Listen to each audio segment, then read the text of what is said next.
यंदाची दिवाळी खास करण्यासाठी ठाण्यामधल्या काही बच्चे कंपनींनी मिळून एक खास प्रयोग केला। त्यांनी एक आकाशकंदील बनवला। आपल्याला वाटेल हा असाच जसा काड्यांचा किंवा कागदाचा आकाशकंदील असतो, प्लास्टिकचा असेल, काही आणखी खास केलं असेल। त्यांनी आकाशकंदील बनवला, मात्र तो साधा सुधा नाहीये। ठाण्याच्या चिल्ड्रन टेक सेंटरच्या मुलांनी बोलणारा आकाशकंदील बनवलाय।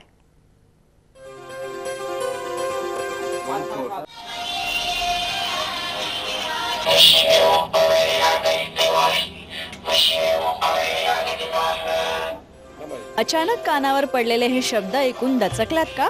अहो, याने शुभेच्छाच तर दिल्यात। या लहानग्यांच्या हातातली ही वस्तू पाहून तुम्हाला वाटलं असेल की हा एखादा रोबोट आहे, पण हा नुसता रोबोट नाहीये बरं, तर हा आहे रोबोसारखाच दिसणारा आणि बोलणारा आकाशकंदील।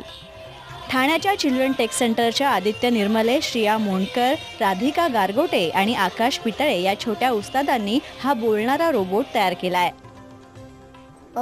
मला हे बनवून चांगलं वाटतंय आणि मी असं वाटतंय की काही इकॉलॉजिकली याला कॉन्ट्रीब्यूट केलं, कारण आता आपण म्हणतो की प्लास्टिक यूज करणं बंद करा, पण ते कोणी ऐकत नाही। पण आम्ही मुलांनी एक एफर्ट टाकून आहे ना एक रोबोट बनवला आहे पेपरचा, आणि तो बोलणारा आणि प्लस लाईट्स त्याच्यामध्ये। आपण भारतीय काहीतरी करूया ना, आपण भारतीय आहोत तर आपण भारतीय करूया, म्हणून हे भारतीय आणि इको फ्रेंडली।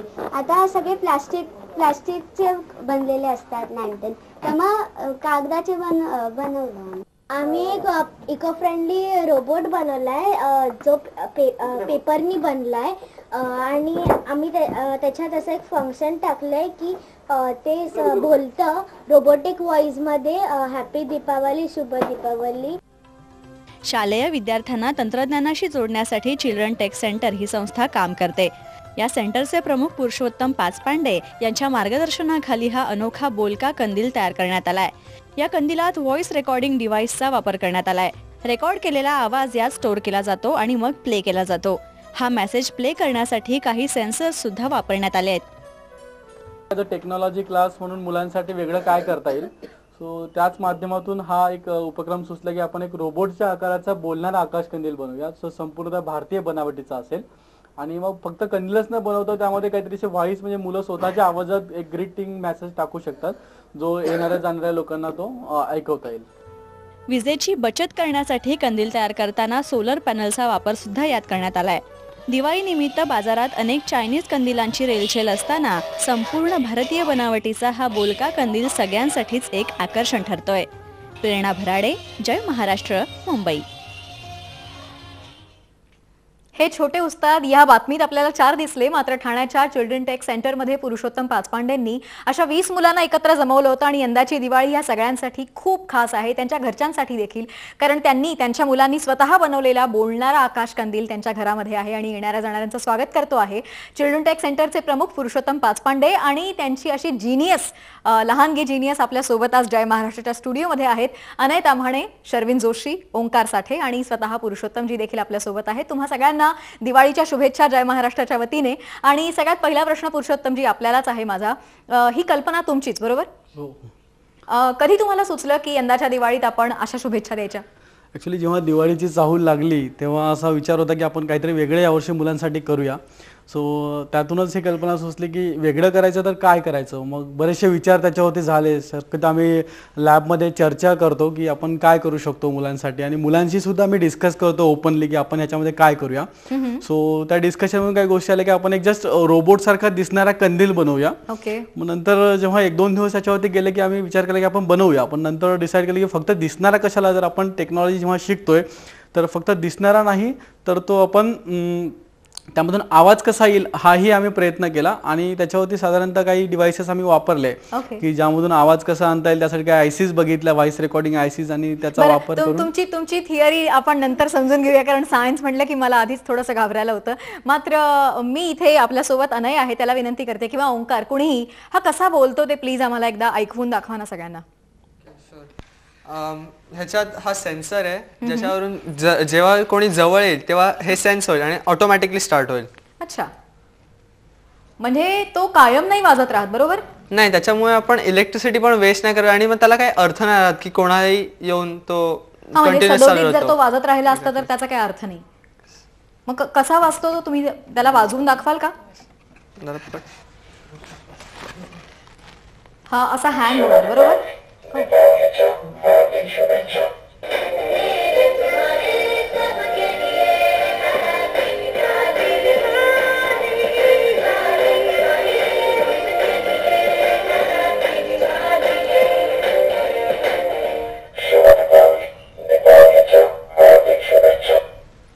कंदील चांगला आहे अनय, मात्र आवाज असा का येतो बरं? त्याला आणखी थोडा ह्युमन आवाज करता आला असता का आपल्याला? पण मग त्याच्यात तो इफेक्ट नसता आला. आता जो रोबोट आपल्याला विश करतोय ही एक वेगळीच गोष्ट आहे. आपल्याला लोक तर सदोदित विश करत असतात, पण आता 21st सेंचुरीमध्ये आजच्या काळात एक आपल्याला रोबोट विश करतोय ही जरा नवीनच गोष्ट आहे. खरं आहे तुम्ही म्हणताय ते. ओंकार, तुम्हाला जेव्हा सरांनी कल्पना सांगितली असेल पुरुषोत्तमनी, तेव्हा तुम्हाला एकदम लगेच आवडली असेल की हो आपल्याला करायला पाहिजे? आम्हाला पहिले जेव्हा आम्ही कल्पना त्यांनी आम्हाला सांगितली तेव्हा आम्हाला त्याच्यात एकदम वेगळेपणा दिसला. आम्ही असे रोबोटचे वेगवेगळे मॉडेल्स बघितले, कुठचे चांगले दिसतील, कुठचे या 21st सेंचुरीला सूट होतील. बरं. मग आम्ही वेगवेगळ्या अशा व्हॉइस रेकॉर्डिंग आयसीज वगैरे अशा ट्राय केल्या. त्या व्हॉइसला अजून रिफाईन करायला ट्राय केलं, जेणेकरून तो अजून अट्रॅक्टिव्ह वाटेल आणि लोकांचं लक्ष वेधून घेईल. म्हणजे ह्या तुमच्या टीम मध्ये रोबो कंदिलासाठी 20 मुलं होती तुम्ही पुरुषोत्तम म्हणालात, तर ह्यातल्या प्रत्येक मुलांच्या तुम्ही काही टीम्स बनवल्या होत्या आणि तो प्रत्येक जण काही वेगळ्या आस्पेक्टवरती लक्ष केंद्रित करून काम करत होता? नाही, एक्झॅक्टली तसं बोलता येणार नाही, पण बऱ्यापैकी तशा म्हणजे मुलांकडे वेगवेगळ्या प्रकारचे चॅलेंजेस होते की आपण इनोव्हेटिव्ह आणखी काय ऍड करता येईल यामध्ये. सो हा एक मेन पॉईंट होता, तर त्याच्यावरती मुलांनी कॉन्सन्ट्रेट करून वेगवेगळ्या सगळ्या मुलांनी त्याच्यावरती काम केलंय तशाच पद्धतीने. शर्विन, अनय आणि ओंकार, तुम्ही तिघही 9वी मधले आहात बरोबर? म्हणजे अजून 1 वर्ष आहे आणि नंतर तुम्हाला मोठं दालन खुलं होणार आहे शिकण्यासाठीचं. आणि तुम्ही ठाण्यामधल्या शाळेत जाता, SSC बोर्डाच्या शाळेत आहात, आणि आपल्या शिक्षण पद्धतीमध्ये कुठल्याही विषयाचं ज्ञान कसं दिलं जातं हे आपल्याला माहिती आहे. तुमच्या शाळेतही थोड्याफार फरकाने तसंच शिकवलं जात असेल, मात्र तुमच्यातली जी ओढ आहे की फक्त पाठ करून लिहायचं नाही, काहीतरी निर्माण करायचं, ती पुरुषोत्तमनी किंवा तुमच्यासारख्या समविचारी तुमच्या दोस्त मंडळींनी त्याला चालना दिली आणि म्हणून आज तुम्ही जय महाराष्ट्राच्या स्टुडिओमध्ये आहात सगळ्यांना गाईड करण्यासाठी की काहीतरी नवीन करूया आपण या दिवाळीत. खरं आहे ना? हो, नक्कीच. आमचं इंटेन्शन हे होतं की सगळ्यांना ही कल्पना कळावी व इंडियन्स जे बनवतात ते विकले जावे व चायनीज गोष्टी थांबायला. हो, आम्ही विकतोय, पण ते ऑन अ लार्ज स्केल नाही. लहान लहान मुलांना इथे बोलवतो, त्यांच्याकडनं हे करून घेतो आणि मग ते लहान मुलं करू शकतात नाही म्हणजे तुमच्या सेंटरमध्ये येऊन? हो हो, नक्कीच. कोणालाही लहान मुलांना हे एकदम सोपं आहे करायला, आणि त्याच्यात जस्ट आपण एक सर्किट आहे ते फिट करायला लागतं आणि तो रोबोट आपण अगदी हाताने बनवू शकतो. अच्छा, म्हणजे कुणी मनात आणलं पुरुषोत्तम तर उद्या हा रोबो कंदील तयार करू शकतील, मात्र त्यांना थोडंसं ज्याला इंग्लिशमध्ये म्हणतात आउट ऑफ द बॉक्स विचार करण्याची गरज आहे. खरं तर ऍक्च्युली याचं आम्ही खूप लार्ज स्केलवरती प्रोडक्शनही करू शकलो असतो, आणि जसे आपण बघतो का गल्लोगल्ली कंदील लटकतात तसे रोबोटिक कंदीलही यावेळेस लटकू शकले असते. पण जसं की आपण बोलतो का चिल्ड्रन टेक सेंटर ही एक तंत्रज्ञानाच्या क्षेत्रात मुलांसाठी कार्य करणारी संस्था आहे. तर आम्ही ठाण्यामध्ये आमच्या लॅब्समध्ये मुलांना वेगवेगळ्या माध्यमातून मुलांना तिथं बोलवलं आणि त्या मुलांनी हे कंदील बनवले. आतापर्यंत 150 ते 200 मुलं तिथं येऊन हे कंदील बनवलेत त्यांनी, आणि स्वतःचा आनंदानं स्वतःच्या हाताने बनवण्याचा आनंद हा त्यांनी अनुभवला आहे. खरं आहे तुम्ही म्हणताय ते. अनय, तुम्ही इतरांना पण असं आता तर स्वतः बसून प्रेरणा देता आहात, मात्र तुम्ही आता 9वीत आहात, मोठे आहात तसे, तुम्ही इतरांना कसं इन्स्पायर कराल की दिवाळी हा काही फक्त कपडे, खाऊ, फटाके, फराळ इतकाच नाहीये, तो अशा शिकण्याचा, देवाणघेवाणीचा, काहीतरी निर्माण करण्याचा, नवं निर्माण करण्याच्या आनंदाचा उत्सव आहे. अगदी, म्हणजे दिवाळी म्हणजे अंधाराकडून उजेडाकडे. तो अंधार अज्ञानाचा असू शकतो आणि उजेड आपण काहीतरी नवीन विचार, काहीतरी नवीन बनवण्याचा असू शकतो. आपण वेगवेगळ्या गोष्टी बनवू शकतो, आपल्याला जे आवडतं त्याच्यात आपण रस घेऊन करू शकतो. आपण म्हणजे जर चित्रकला असेल तर चित्रकला, आम्हाला जसं सायन्स आवडतं, तंत्रज्ञान आवडतं, असं आम्ही त्या गोष्टीत करतो. असं सगळ्यांच्या वेगवेगळ्या आवडी असतात, तसं ते त्यांच्या आवडीनुसार जे त्यांना हवे ते दिवाळीत नक्कीच करू शकतात. खरंय, तुम्ही तिघही मंडळी सायन्समध्ये, टेक्नॉलॉजीमध्ये रस असणारी मंडळी आहात. पुरुषोत्तमजी तुम्ही तर आहातच, मात्र ही लहान मंडळी आहेत, आणि नुकतंच नोबेल पारितोषिकांची घोषणा झाली. अशी एक खंत आहे, त्यावेळेला अशी चर्चा आमच्या जय महाराष्ट्राच्या स्टुडिओत आणि न्यूजरूममध्ये पण व्हायची की हे आपल्याला का नाही मिळू शकत, भारतीयांचं नाव कधी येणार, काही मिळाली ती मिळाली, त्यानंतर पुन्हा संशोधन क्षेत्रामध्ये आपल्याला मिळत नाहीये. मात्र तुमची ही पिढी किंवा तुमच्यासारखी मुलं आपल्यासाठी मोठी आशा आहेत. आपल्याला काय वाटतं पुरुषोत्तम? खरं ते खरंच आहे. ॲक्च्युली काय की मुलांना आवड खूप आहे, मुलांना शिकण्याची जिज्ञासा खूप मोठी आहे, पण त्यांना तशा प्रकारचं ज्ञान आपण आपल्या एज्युकेशनल प्लॅटफॉर्ममध्ये प्रोव्हाइड करत नाही आहोत. सो तोच एक पॉईंट बघून मी थोडंसं सेंटरची स्थापना केली आणि आज हे भविष्यातले सायंटिस्ट आपण घडवतो की लॅबमध्ये वेगवेगळ्या प्रकारचे इनोव्हेशन घडत आहेत. काही प्रोजेक्ट्स तर अक्षरशः आमचे पेटंटमध्ये सुद्धा आहे की जे 8वी-9वीतल्या मुलांना पेटंट मिळणार आहे लवकरच. सो त्याच उद्देशाने हे सुरुवात केली आणि होप सो की लवकरच इंडियन कुठल्या तरी लोकांना सुद्धा आपल्या मुलांना सुद्धा नोबेलची घोषणा होऊ शकेल. खरंय. आणि तुम्ही फक्त कास धरली ज्ञानाची इतकंच नाही तर ते ज्ञान मिळवताना ते जास्तीत जास्त येणाऱ्या काळासाठी कसं सर्वसमावेशक असेल आणि येणाऱ्या काळासाठी कसं मोठं आव्हान आपण देऊ शकतो आपल्या कामाने ते तुम्ही दाखवून दिलं. ह्या कंदिलामध्ये तुम्ही सोलर पॅनल बसवला, बरोबर? त्याची कल्पना कशी सुचली तुम्हाला, ओंकार? म्हणजे आपण बघतो का आज पूर्वी असं असायचं का चायनीजच्या माळा आणि ह्या गोष्टी इझिली अवेलेबल नसायच्या, त्यामुळे हे सर्व घरांवरती माळा लावल्या जायच्या नाही.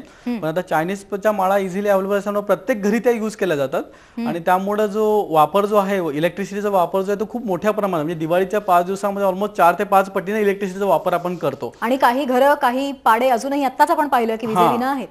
तो बरोबर. तर ह्या सर्व गोष्टींवरती मात म्हणून आपण एक सोलार पॅनल त्यासाठी बसवू शकतो की जेणेकरून इलेक्ट्रिसिटी आपण सोलारची एनर्जी वापरून आपण ह्या लँटेनला वापरू शकतो, जेणेकरून तेवढा एक एनर्जी आपली सेव्ह होऊ शकेल.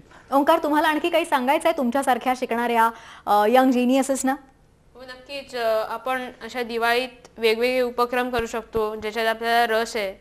आणि जर आता म्हणजे वेगवेगळे आपले छंद असतात तर इलेक्ट्रॉनिक्स किंवा टेक्नॉलॉजी हा का नसू शकतो, मग आपण त्याच्यातही भरपूर काही करू शकतो. बरोबर. तंत्रज्ञान किंवा टेक्नॉलॉजी हा छंद बनवा, त्यासाठी काम करा, नवनिर्माणाची कास धरा, ज्ञानाची कास धरा आणि दिवाळी खऱ्या अर्थाने प्रकाशाचा उत्सव बनवा. तुम्हा चौघांचेही आभार. इथे आलात आणि खरं तर बोलका कंदील बनवलात त्याबद्दल सगळ्यांचे आभार. आणि आम्हाला सांगितलं की कसं आपला छंद आपण एका वेगळ्या पातळीवर वेगळ्या उंचीवर नेऊ शकतो, हे सगळ्यांसोबत शेअर केलं, त्यासाठी आभार. पुन्हा एकदा दिवाळीच्या शुभेच्छा. अशाच तिमिराकडून तेजाकडे जाणाऱ्या व्यक्ती आणि संस्थांविषयी आपण यापुढे देखील मोहीममध्ये बोलणार आहोत. आज इथेच थांबतोय. तुम्ही पाहत राहा जय महाराष्ट्र.